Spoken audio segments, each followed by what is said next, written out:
बहुजन समाज के अंदर जन्मे हुए समस्त संतों को, महापुरुषों को, गुरुओं को और क्रांतिकारी योद्धाओं को नमन करते हुए आज जो भारतीय संविधान दिवस का दिन है, आज उस भारतीय संविधान के आगे भी अपना सर झुकाते हुए मैं आप सभी लोगों से क्रांतिकारी जय भीम के साथ अपनी बात को आप सभी लोगों के आगे रखना चाहता हूं। साथियों,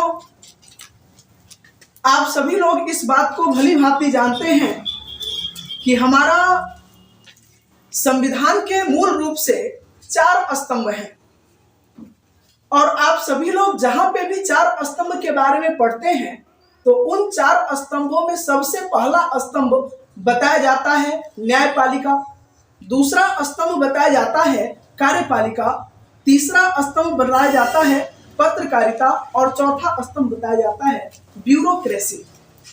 आप बताइए, किसी भी समाज का 4 स्तंभ में क्या ये सारी चीजें हो सकती हैं?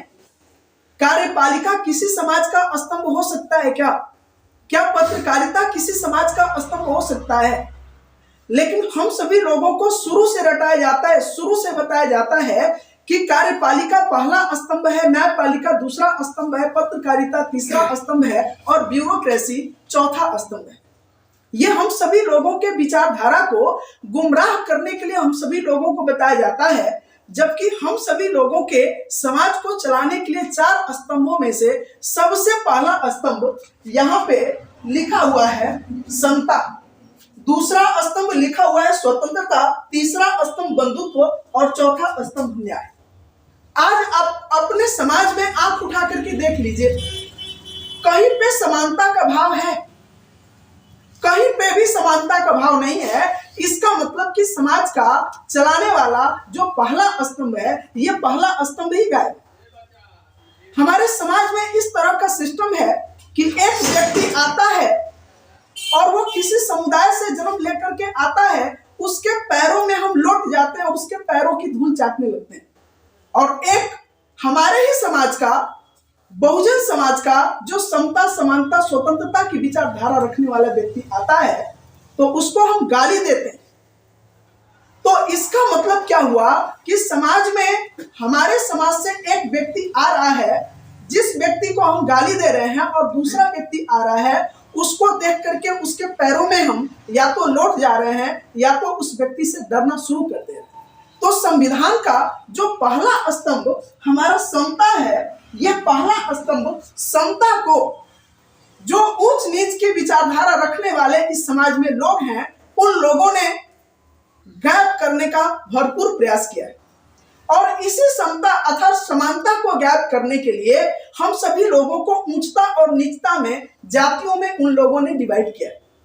और जातियों में डिवाइड करके, जो ही उन लोगों ने जातियों में डिवाइड किया, समाज और संविधान का जो पहला स्तंभ हमारा समता है, ये समता गायब हो गई।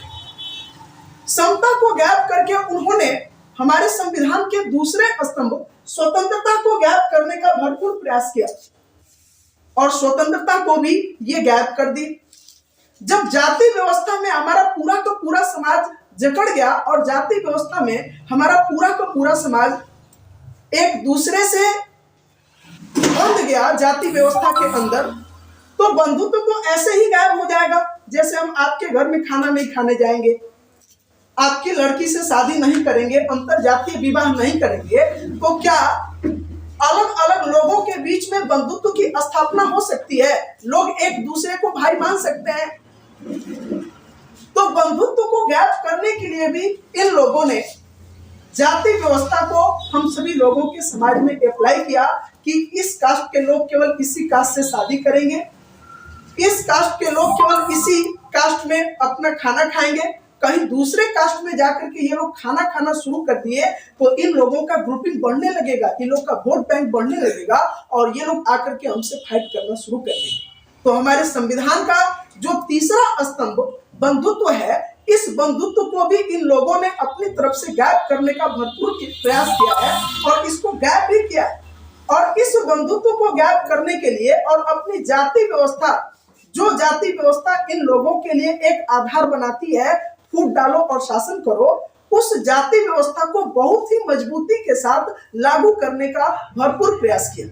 और इस जाति व्यवस्था को लागू करने के लिए हर संभव कदम इन लोगों ने उठाए और हर संभव कदम उठा करके बहुत ही मजबूती के साथ इस जाति व्यवस्था को इन लोगों ने लागू किया। और इसको लागू करने के लिए सबसे पहले इन लोगों ने स्त्रियों के फर्टिलिटी के ऊपर कंट्रोल किया।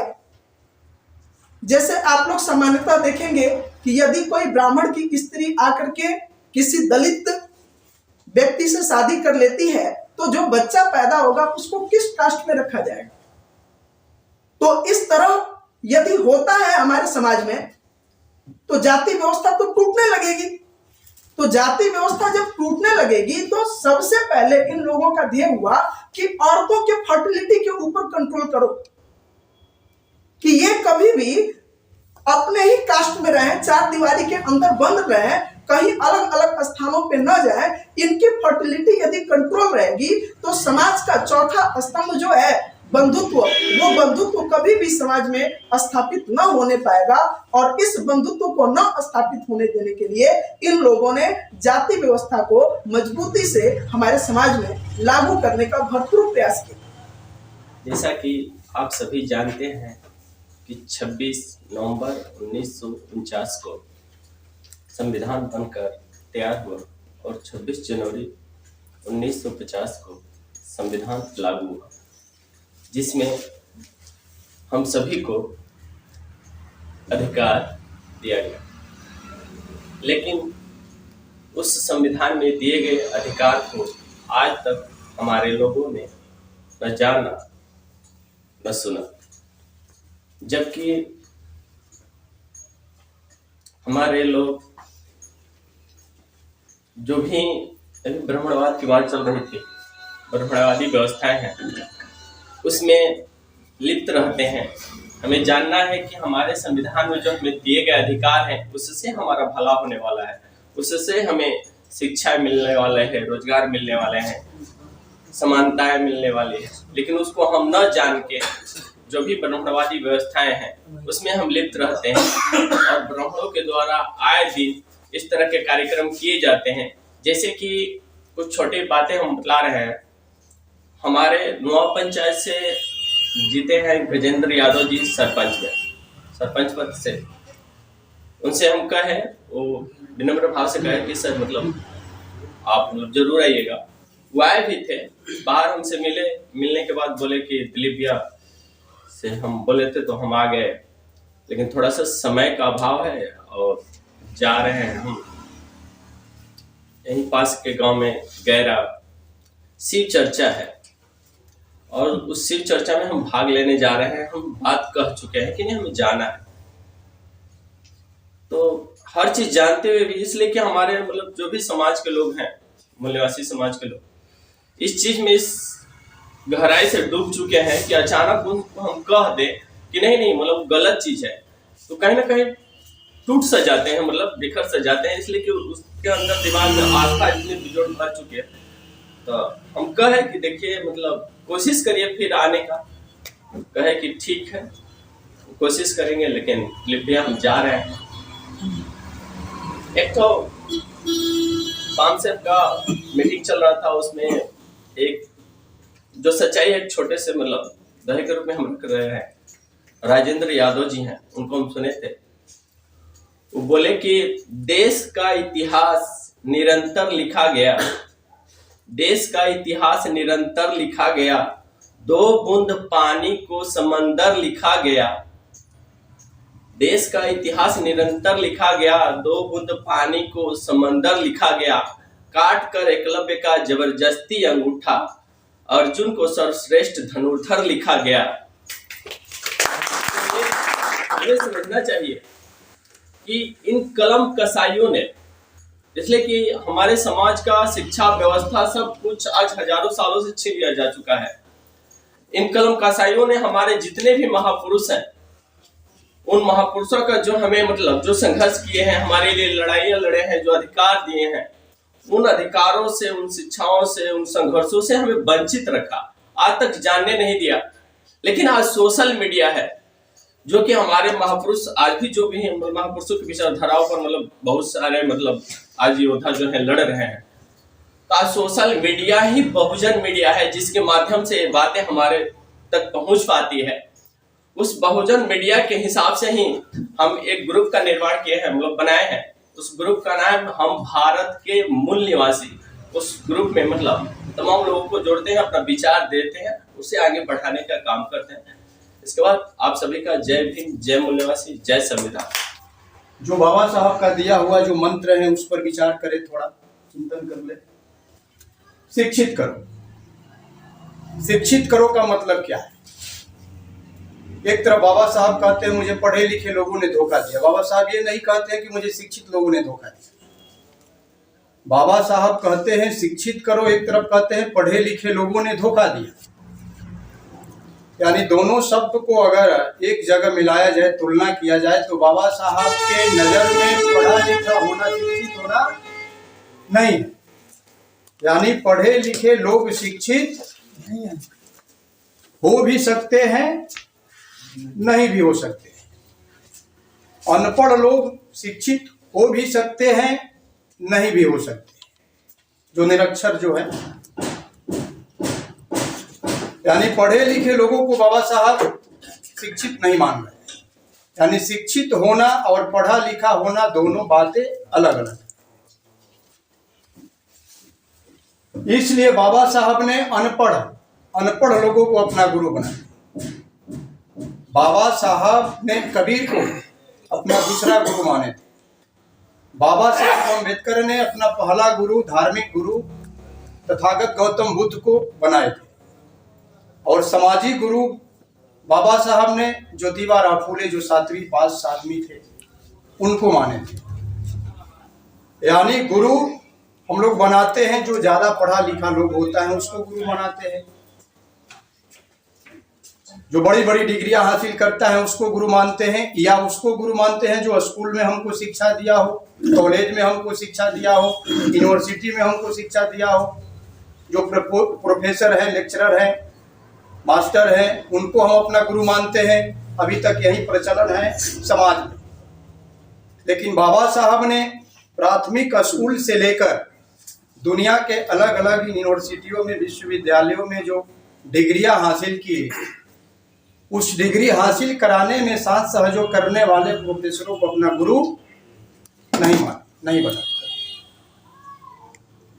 वैसे लोगों को बाबा साहब गुरु माने जो बाबा साहब ने अपने आंखों से जिनको नहीं देखे। बुद्ध को नहीं देखे थे, कबीर को नहीं देखे थे। ज्योतिबा फूले जन्म लेने के 1 साल पहले चले गए। 90 में ज्योतिबा फूले चले गए, 91 में बाबा साहब पैदा लिए। तो यहां समझना होगा कि शिक्षित का अर्थ क्या है। शिक्षित होना, क्या हम यहां बैठे हुए लोग शिक्षित हैं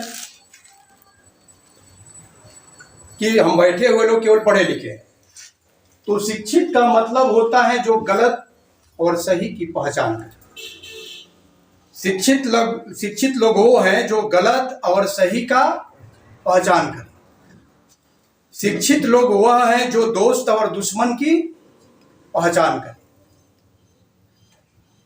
जब शिक्षित लोगों को गलत और सही का पहचान हो जाएगा तो शिक्षित लोग किसका साथ करेगा, समर्थन करेगा? सही का। और गलत का विरोध करेगा। जब शिक्षित लोग हो जाएंगे हम लोग तो दोस्त का साथ सहयोग करेंगे और दुश्मन का विरोध करेंगे। तो अब यहां समझना है कि सही क्या है, गलत क्या है, दोस्त कौन है, दुश्मन कौन है। क्या हमारे पढ़े लिखे लोग जो यूनिवर्सिटी में बड़ी बड़ी डिग्रियां हासिल कर चुके हैं, पीएचडी कर लिए हैं, क्या अभी उनको सही क्या है, गलत क्या है, दोस्त मेरा कौन है, कौन मेरा दुश्मन है, पहचान है कि नहीं है? या यहाँ बैठे हुए लोग खुद अपना समीक्षा करें कि क्या हम अपने दोस्त, अपने दुश्मन को पहचान करते आ रहे हैं, अभी भी कर रहे हैं? खुद अपना समीक्षा करना है कि हम पढ़े लिखे लोग यहाँ सारे लोग बैठे हैं। तो हमारे सारे महापुरुषों ने किसी विद्यालय में अगर देखा जाए, इधर से यहाँ से इधर देखा जाए, यानी अंग्रेजों के आने के पूर्व अगर भारत में जो भी हमारे महापुरुष पैदा हुए उनको देखा जाए तो किसी स्कूल, कॉलेज, यूनिवर्सिटी में नहीं पढ़े थे। अंग्रेजों के आने के बाद अंग्रेजों ने अवसर दिया, स्कूल, कॉलेज, यूनिवर्सिटियाँ खोला, तो उसमें हमारे लोगों को कुछ अवसर मिला। तब जाकर हमारे ज्योतिबा फूले के बाद से कुछ महापुरुष को पढ़ने लिखने का अवसर मिला। लेकिन उसके पहले जो भी हमारे महापुरुष पढ़े लिखे नहीं थे उनको सही गलत का पहचान था।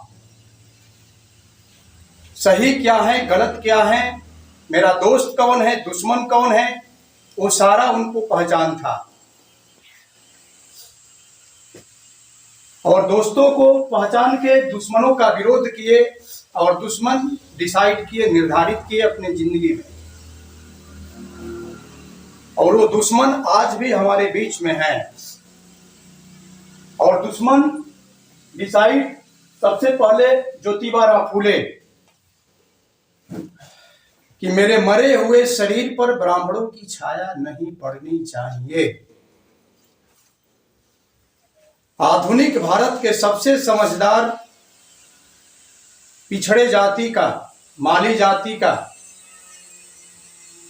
ज्योतिबा फूले ने कहा कि मेरे मरे हुए शरीर पर ब्राह्मणों की छाया तक नहीं पड़नी चाहिए।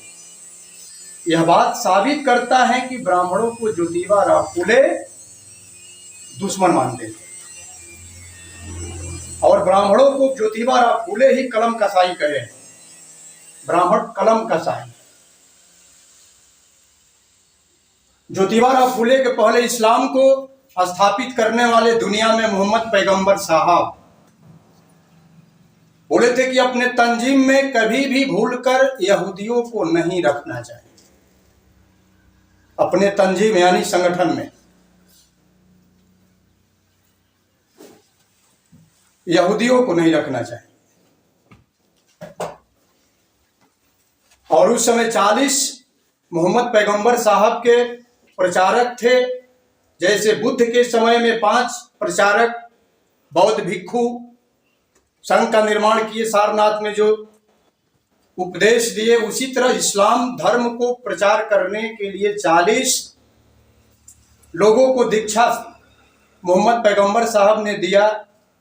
ब्राह्मणों ने उसको काउंटर करने के लिए एक पिक्चर बनाया, आपको याद होगा, देखे होंगे, अली बाबा 40 चोर। अली बाबा 40 चोर, यानी 40 उस समय प्रचारक थे इस्लाम को दुनिया में पहुंचाने वाले। तो उस इस्लाम को स्थापित करने वाले मोहम्मद पैगंबर साहब ने कहा कि अपने तंजीम में यहूदियों को नहीं रखना चाहिए। ज्योतिबा फूले कहा कि अपने हमारे शरीर पर, मरे हुए शरीर पर ब्राह्मणों की छाया नहीं पड़नी चाहिए। 46 में बाबा साहब अम्बेडकर कहे कि अपने आंदोलन और संगठन में भूलकर ब्राह्मणों को नहीं रखना। 46 में डॉक्टर बी आर अम्बेडकर साहब जिसके बनाए हुए संविधान दिन आज मना रहे हैं, बाबा साहब का यह शब्द है कि अपने संगठन में, आंदोलन में ब्राह्मणों को भूलकर नहीं रखना चाहिए। हमारे जगदेव प्रसाद कुशवाहा जी बोले थे, भारत ले ले, कि अगर घर में मरा हुआ बेटा का शरीर पड़ा हो और बगल में ब्राह्मणवाद को समूल नष्ट करने का विचार मंथन का कार्यक्रम चल रहा हो, तो उस मरे हुए बेटे के शरीर को छोड़ देना चाहिए, बाद में दफन करना चाहिए। पहले उस विचार मंथन कार्यक्रम में पहुंचना चाहिए, नहीं तो ब्राह्मण आने वाले भविष्य में करोड़ों बेटा को दफन कर देगा। यानी 4 महापुरुषों का अगर कहा हुआ, अगर कथन अगर मिलाया जाए तो सबका मकसद एक ही था कि दुश्मन हमारा कौन है, निर्धारित है, ब्राह्मण। क्योंकि यहूदियों का और भारत के ब्राह्मणों का डीएनए 100% 2001 में मिल गया। जैसे यहूदी जो है वही भारत का ब्राह्मण है। दोनों का जो ब्राह्मण धर्म है, यहूदी धर्म है, दोनों रेस को मानता है, वंश को मानता है, नस्ल को मानता है, इक्वलिटी को नहीं मानता है, समानता को नहीं मानता है, गैर बराबरी को मानता है।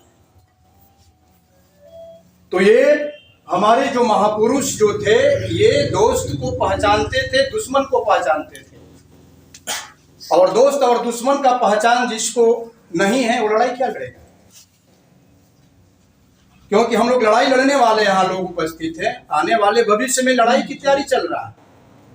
वो लड़ाई अस्त्र शस्त्र का नहीं। हमारे बहुत से साथी बोले कि जिसको लोकतंत्र में शब्द चलाने का हुनर विकसित हो जाएगा वही शासक बन सकेगा। क्योंकि शस्त्र भी 3 तरह का होता है। बहुत से लोग जानते हैं कि शस्त्र 2 ही है, अस्त्र और शस्त्र यानी हथियार 2 ही है। 2 ही हथियार के बारे में पढ़ाया जाता है ना, शस्त्र और अस्त्र, एक फेंक कर मारने वाला, एक पकड़ कर मारने वाला। लेकिन तीसरा शस्त्र हमारे महापुरुषों ने विकसित किया, जिसको शब्द रूपी शस्त्र, शब्द रूपी हथियार।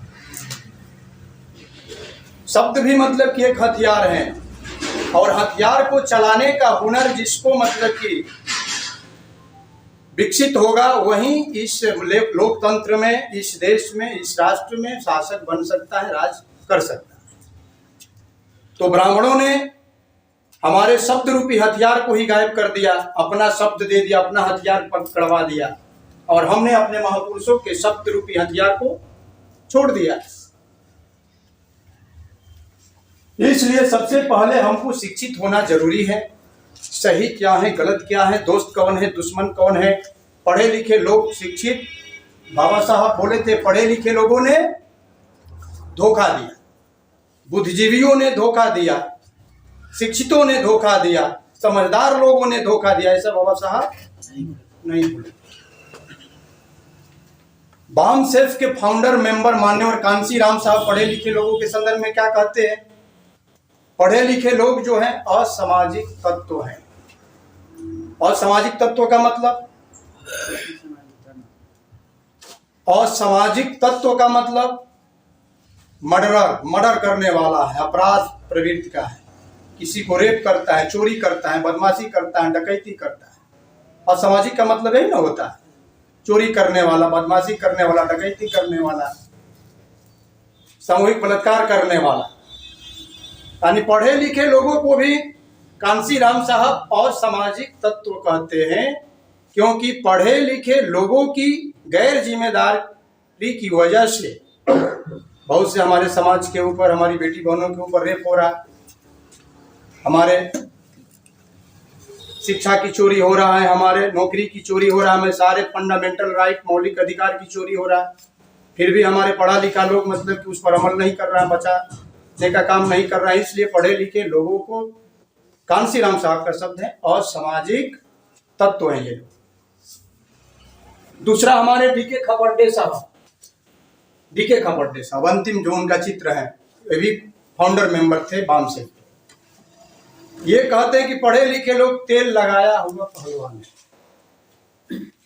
तेल लगाया हुआ पहलवान, आप समझ रहे हैं कि अखाड़ा में जो जाता है, अगर जो पहलवान घी और तेल लगा कर जाएगा तो छटक जाएगा, पकड़ में नहीं आएगा। थोड़ा सा शरीर में पसीना छूटता है, मतलब लड़ने पर पसीना छूटता है, तो एक पहलवान दूसरे पहलवान के पीठ पर क्या उठाता है? अखाड़ा से धूल उठाता है, मिट्टी उठाता है और उसके शरीर पर लगाता है, ताकि पकड़ने में मतलब कि सहूलियत होगा, छटक नहीं पाएगा।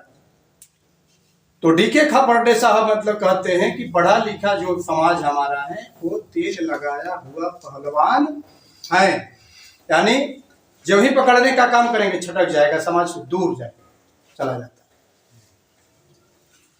और छत्रपति साहू जी महाराज कहते हैं कि पढ़ा लिखा समाज मेढक है। मेढक यानी चाहेंगे कि एक तराजू पर इसको तौल दे, एक जगह इकट्ठा करके, तो ये कभी तौल ला नहीं पाता है, उछल कर फुदुक कर भाग जाता है। यानी 4 महापुरुषों का पढ़े लिखे लोगों के संदर्भ में ये बयान है। तो हम लोग यहाँ मतलब कि पढ़े लिखे लोगों को शिक्षित करने की तैयारी बामसेफ कर रहे हैं। पूरे देश में बहुजन क्रांति मोर्चा जैसे हमारे महापुरुषों ने किया, पढ़े लिखे लोग को पहले शिक्षित किया, शिक्षित को बाद में प्रशिक्षित किया। प्रशिक्षित शब्द है, पढ़े लिखे लोगों को पहले शिक्षित करो, शिक्षित लोगों को बाद में प्रशिक्षित करो, क्योंकि प्रशिक्षित लोग ही देश का शासक बन सकता है, देश का व्यवस्था चला सकता है। अप्रशिक्षित लोग देश की व्यवस्था नहीं चला सकता। यानी हर क्षेत्र में, जिस क्षेत्र में हम लोग हैं, हर नौकरी करने वाले, चाहे जो भी गवर्नमेंट सेक्टर हो, चाहे पब्लिक अंडरटेकिंग सेक्टर हो, LIC हो, BSNL हो, चाहे जो भी हो, वहाँ उस विभाग में उसको प्रशिक्षण, विभागीय प्रशिक्षण लेना पड़ता है। जैसे हमारे 2 शिक्षक बंधु हैं, उस विभाग में, शिक्षा विभाग में भी प्रशिक्षण लेना पड़ता है। LIC वाले हमारे जो कर्मचारी हैं उनको भी सेना में, यानी हर क्षेत्र में उनको प्रशिक्षण लेना पड़ता है, उनको दक्ष बनाया जाता है। उसी प्रकार अगर समाज की हम व्यवस्था बदलना चाहते हैं, जो समाज में ब्राह्मणों ने व्यवस्था जो बनाया है, जो असमानता, गुलामी, बंधुता जो है, भाईचारा जो है, नफरत वाला, घृणा वाला, न्याय जो अन्याय वाली व्यवस्था जो भारत में ब्राह्मणों ने प्रतिस्थापित किया है, इस व्यवस्था को बदलने वाले हम लोग बैठे। हम लोग साधारण लोग नहीं हैं, आप लोग साधारण लोग नहीं हैं, असामान्य आप हैं, क्योंकि व्यवस्था को बदलने वाले आप लोग हैं। नहीं तो बहुत से मतलब कि लोगों से आप सूचना दिए होंगे, खबर दिए होंगे, इस कार्यक्रम की सूचना पहले से उन लोगों के पास था, लेकिन सभी लोग नहीं आए। आप क्यों आए? सारे काम छोड़कर सारे लोग खेती में व्यस्त है, अपने कार्यों में व्यस्त है, अपने दुकानों में व्यस्त है, खेतों खलिहानों में व्यस्त है, लेकिन आप व्यस्तता को दरकिनार किया, प्राथमिकता इस कार्य को दिया, संविधान दिवस की प्राथमिकता दिया कि नहीं, आज हमको उस कार्यक्रम में जाना है। इस लिहाज से आप साधारण आदमी नहीं है, साधारण लोग नहीं है, आप असाधारण हैं। असाधारण, साधारण काम करने वाले लोग, सामान्य काम करने वाले लोग सामान्य साधारण लोग होते हैं, लेकिन हम लोग जो यहाँ इकट्ठा हुए हैं, हम लोग साधारण काम करने वाले लोग नहीं हैं, असाधारण। असाधारण का मतलब जिन महापुरुषों ने अपने जिंदगी का उद्देश्य, मकसद निर्धारित किया, वो उद्देश्य अभी पूरा नहीं हुआ। हमारे महापुरुषों का जो उद्देश्य था जिंदगी का, जीवन का, वो मकसद अभी पूरा नहीं हुआ है। वो मकसद को पूरा करने वाले लोग हम लोग हैं। जैसे समता, स्वतंत्रता, बंधुता, न्याय पर आधारित समाज और राष्ट्र का निर्माण करना हमारे महापुरुषों का उद्देश्य था। महापुरुषों ने जो 108 साल संघर्ष करके ज्योतिबा फूले से लेकर बाबा साहब अम्बेडकर तक, जो 1848 से 1956 तक 108 साल जीवन संघर्ष 3 महापुरुषों ने जो किया, उसका परिणाम भारतीय संविधान है।